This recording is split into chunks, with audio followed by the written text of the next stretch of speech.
The controversy surrounding a sabbatical for Trinidad and Tobago's Chief Justice is headed to court.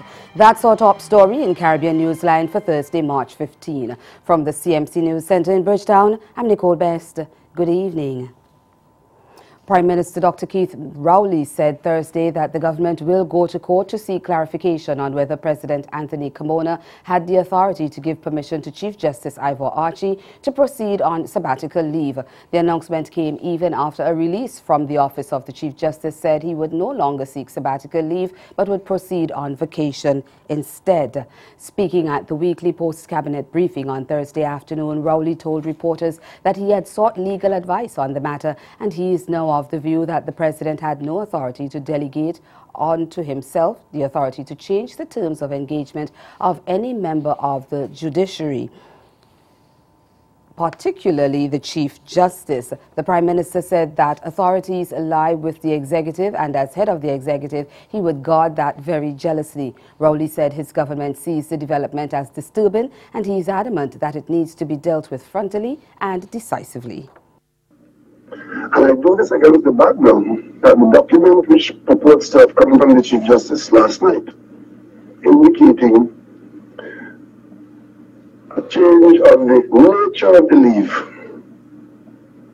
that document makes reference to the office holder reserving his option to access sabbatical leave. In furtherance, and in desire of having it be made abundantly clear whether this situation exists to be accessed by him or others in the judiciary, that this matter needs to be clarified. Chief Justice Archie was due to leave the country for the United States last weekend, but deferred his departure after then acting head of state Christine Kangaloo convinced him not to leave. To other matters in Port of Spain, Prime Minister Rowley is insisting Trinidad and Tobago will not be going to the International Monetary Fund, the IMF, under his watch. He reiterated that position as he brought the curtains down on an energy conference on Wednesday when he blamed foreign companies in the local oil industry for not meeting their financial obligations to the country. He gave the country the assurance that the Twin Island Republic would not be brought under an IMF program while allowing the country's resources to slip through its fingers. And it would be a hell of a thing indeed if this nation of Trinidad and Tobago, 1.3 million people, total population about the size of one mid-sized American city, with resources of that nature in this business, that we end up in an IMF program for $200 million US while we're leaching $1 billion out of our tax net. To be a hell of a thing indeed. Ladies and gentlemen, I have given this country the assurance that under my stewardship, Trinidad and Tobago will not go to the IMF at this time. And certainly, not for a pittance, while we are allowing our resources to go through our fingers because we were sleeping at the wheel. Rowley acknowledged the present difficulties within the industry but insisted that the burden must be shared by all stakeholders. A leading political scientist is calling for changes to the parliamentary system in the Caribbean to better reflect the will of voters in general elections. Following Tuesday's poll in Grenada, in which the new National Party, the NNP, swept all 15 seats for a third time, head of the Department of Government Sociology and Social Work at the Cayville campus of the University of the West Indies, Dr. Tennyson Joseph, said it was time to scrap the first-past-the-post system. He said a system of proportional representation should be implemented instead. Preliminary results in the Grenada elections showed that the NNP captured 33,786 votes overall, compared to the 23,243 votes secured by its main rival, the National Democratic Party. Joseph said the fact that the NDC scored such a sizable portion of the popular vote but still did not gain a seat in Parliament meant there was a distortion of the actual will of the people. He said the party should, under a proper proportional representative system, be able to have some kind of representation in Parliament, and he said the result was further proof that electoral reform was urgently needed. A call is being made for a thorough probe into the allegation of political interference at the Electoral Office of Jamaica, the EOJ.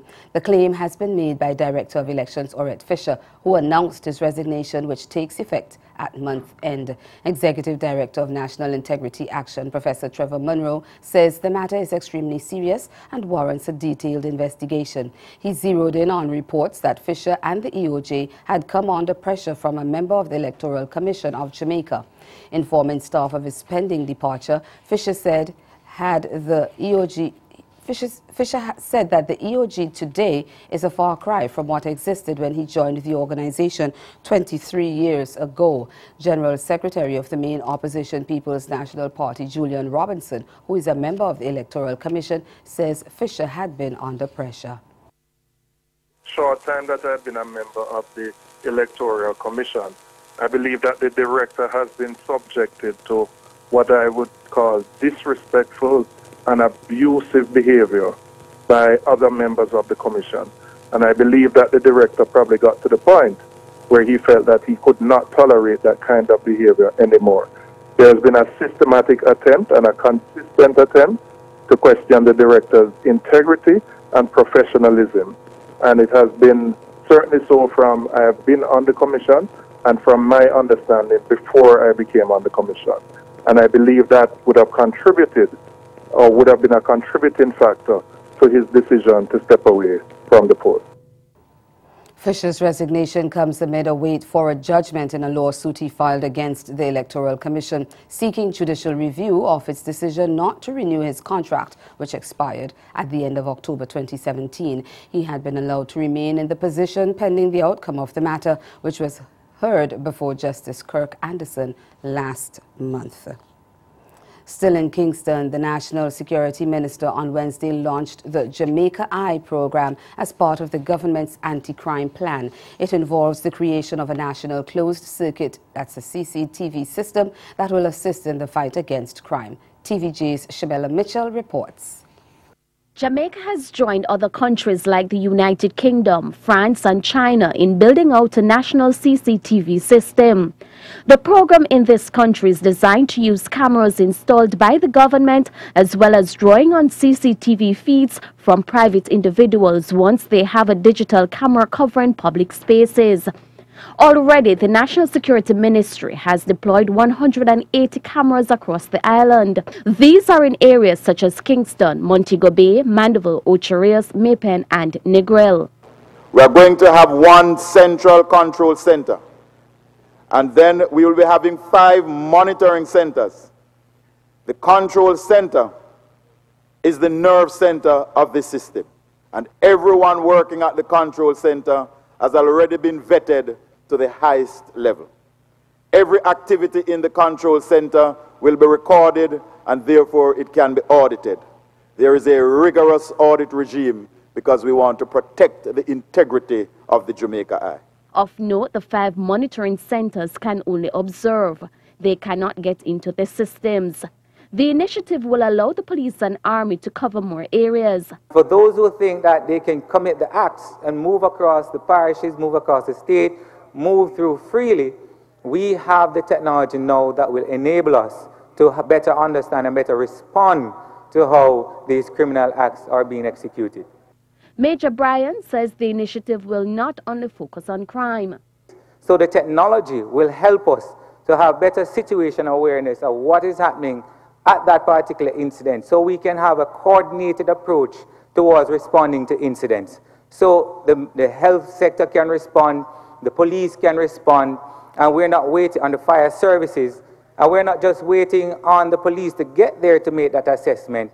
From the command center, we will be able to have that situation awareness so all the entities can respond as necessary at the same time.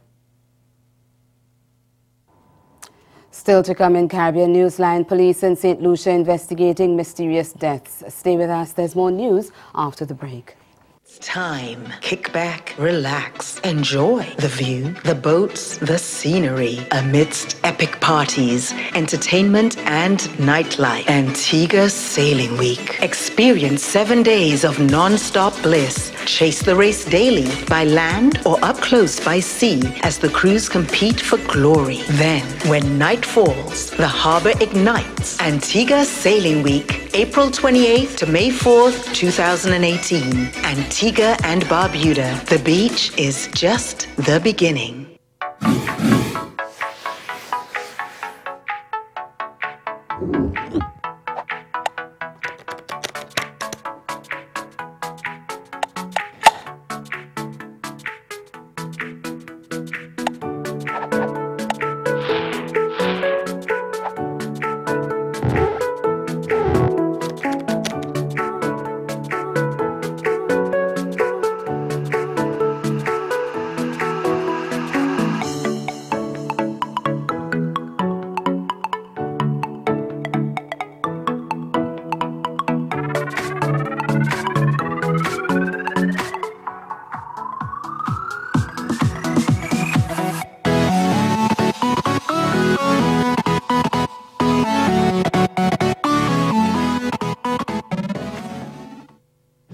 Don't miss this episode of Caribbean Passport as we take a closer look at the tourism sector.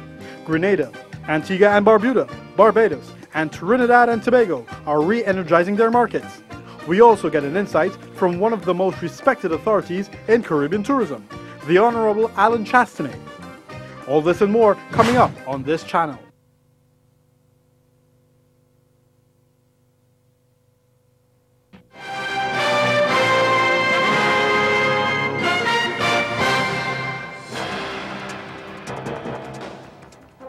Police in St. Lucia are investigating the deaths of 4 people who had reportedly consumed an alcoholic beverage after a funeral. Health authorities confirmed that the 4 from Cooley Town in Marigot, who were all thought to be healthy, died within a day of each other. Dr. Merlene Fredericks of the Ministry of Health said the cause of the deaths is still unclear. But the clinical signs do seem to suggest that it may have been a compound which may have been ingested, which probably looked and smelled like alcohol, which may have been ingested on its own, or possibly even mixed with alcohol. So at this point in time, we wish to advise the public to be wary of what it is that they consume, particularly for persons in the Cooley Town area.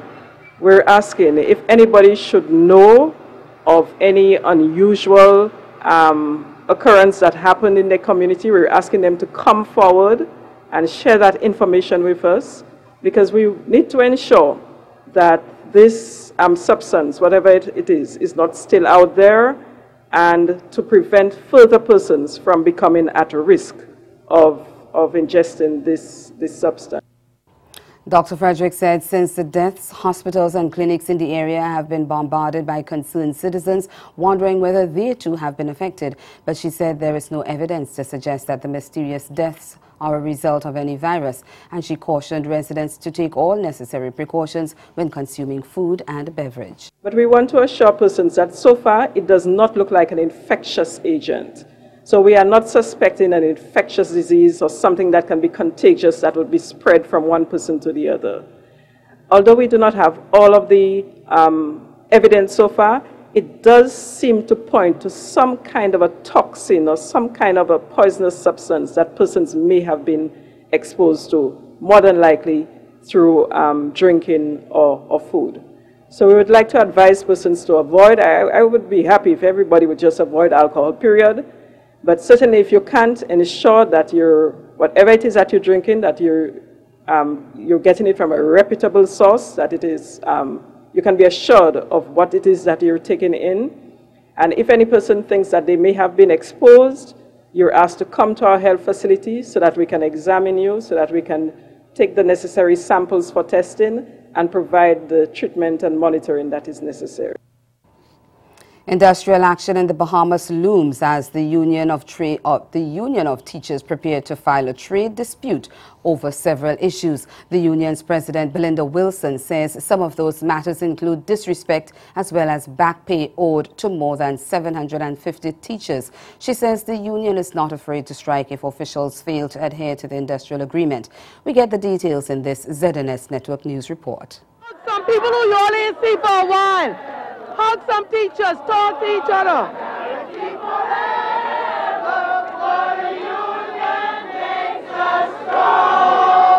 With those lyrics, President of the Bahamas Union of Teachers, Belinda Wilson, and her membership who gathered at Walker's Hall put government and administration at several schools on notice that they have had enough. Wilson announced that the union intended to file a trade dispute Wednesday, taking the first step toward industrial action after the union's concerns were reportedly not adequately addressed by Minister of Education, the Honorable Jeff Lloyd.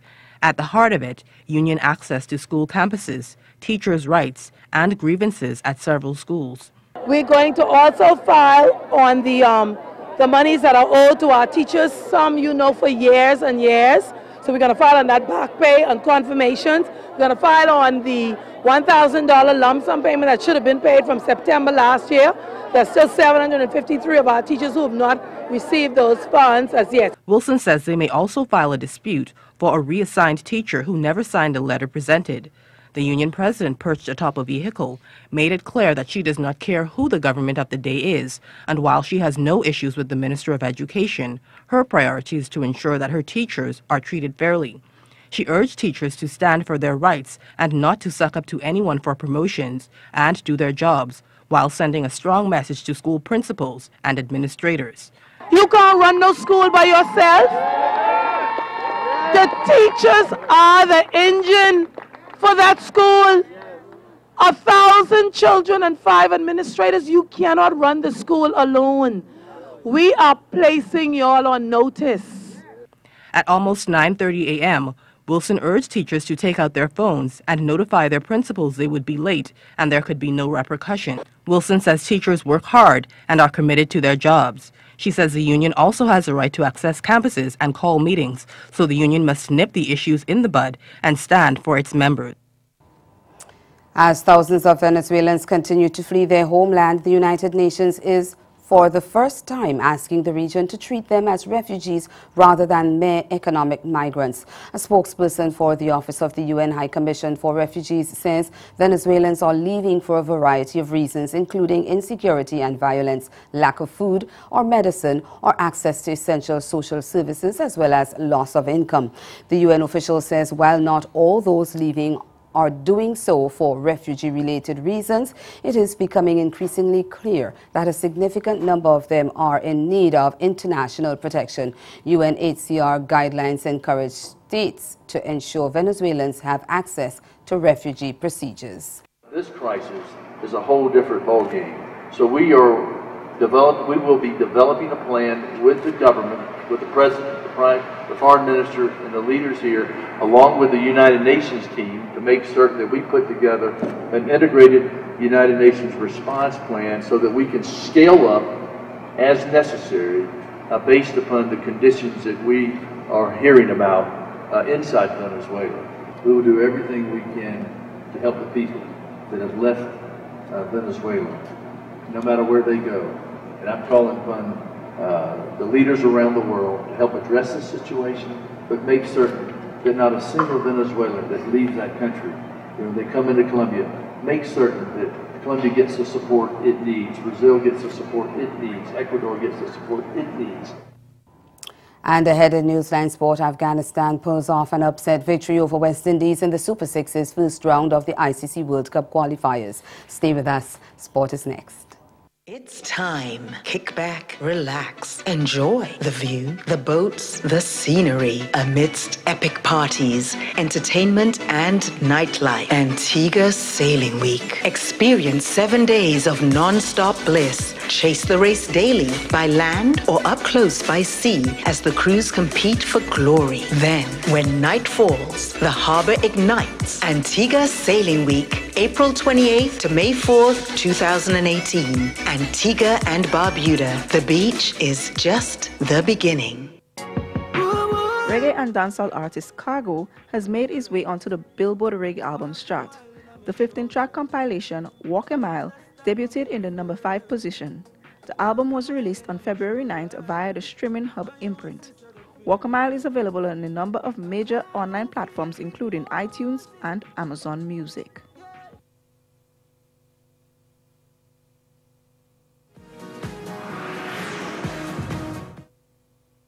Man, we have Dawn and Chaz, chosen soldiers, and man, you guys, man, I am so proud of you guys. And I see you all being featured in Africa. Yes, on the top music video countdown called Big Tunes. Praise the Lord, praise the Lord, praise the Lord, praise the Lord, praise the Lord, praise the Lord, praise the Lord, praise the Lord. When he praise the Lord, he praise.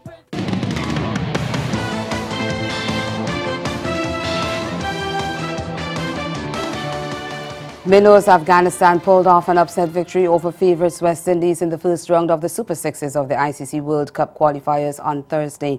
The 3-wicket victory marked the second time in the tournament the Afghans scored a sensational win against the Windies. West Indies produced 197 for 8 when they opted to bat after winning the toss. Shea Hope top scored with 43 while Marlon Samuels added 36. Captain Jason Holder perished on 28. Right-arm seamer Mujib-ur-Rahman was the pick of the Afghans' bowling attack. He captured best figures of 3 for 33, while off-spinner Mohammad Nabi captured 2 wickets. Here are the highlights.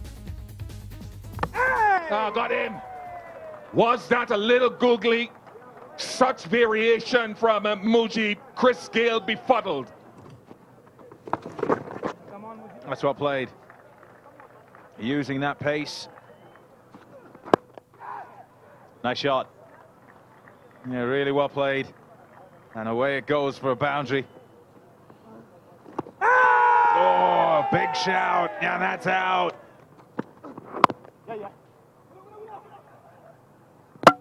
Oh, wow. That is superb fielding. Good strike to end the over.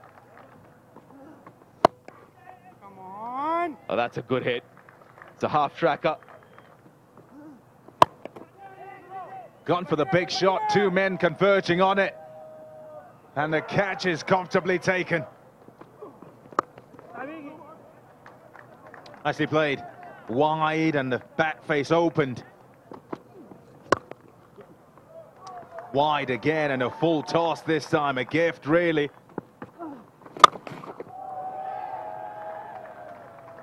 These guys can hit big, and that's what they're waiting for. Down the ground. Gone. Down the ground again. Najibullah again. Mujib picks up his 3rd. That's going to go away now. Catch him! Top edge there's the fielder coming underneath. And wicket number 7. Catch him! Comes out of the hand, it's up in the air again. And that is a wicket number 8. That's a good hit.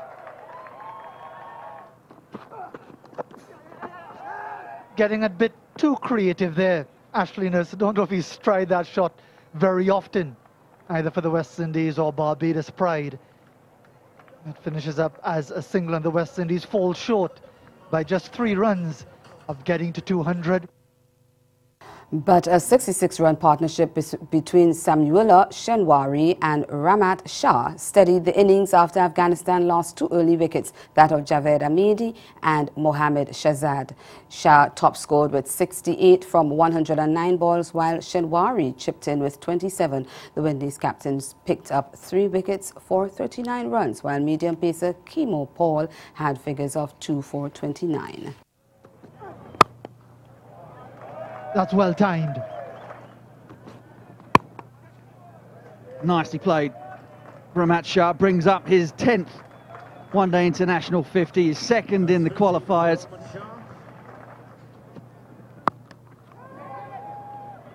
That's the error, that's the wicket. Jason Holder has done it. What a brilliant piece of work that is out there on the boundary. Shot. That's really well played. In the gap and away for 4. That's a good shot. Oh, wow. Fantastic from Ramat Shah. 6 runs. Gone! Straight to backward point. Bang! Out of there. Superb shot. Under pressure. Get him. That's a good shot too. Oh dear, not going to get there. That's in the air. Is that a wicket there? Yes, it is. Very well struck by Gulbuddin Naib. That's a good line, but a very good shot. Oh, wasn't good enough. Is there another chance there? And this time it's taken. That is victory for Afghanistan. Moving off the pitch, controversial cricket West Indies President Dave Cameron has reignited the gender debate in cricket, insisting that more men are needed in the game to facilitate the growth of the sport in the region. Attempting to clarify comments on the gender issue, which caused a furor last month, the Jamaican administrator told the media in Trinidad that because boys learn from men, it was important to address the specific issue. Of course we want women PE teachers, and that's not the issue. The issue is we need more men if we're going to grow the game of cricket, specifically for the male side, because boys learn from men. So that's a specific issue, and the game of cricket, while it's, it's technical or whatever the case is, requires a little bit more than track and field and football. And that's the sport. Stay with us. We'll be right back.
Again, the major developments of this day, the controversy surrounding a sabbatical for Trinidad and Tobago's Chief Justice is headed to court.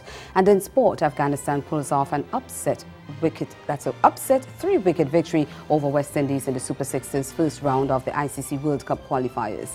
That's Caribbean Newsline. For news and sport around the clock, log on to KanaNews.com. We'll be back here again tomorrow, but from all of us at CMC News, thank you for watching and do have yourselves a good night.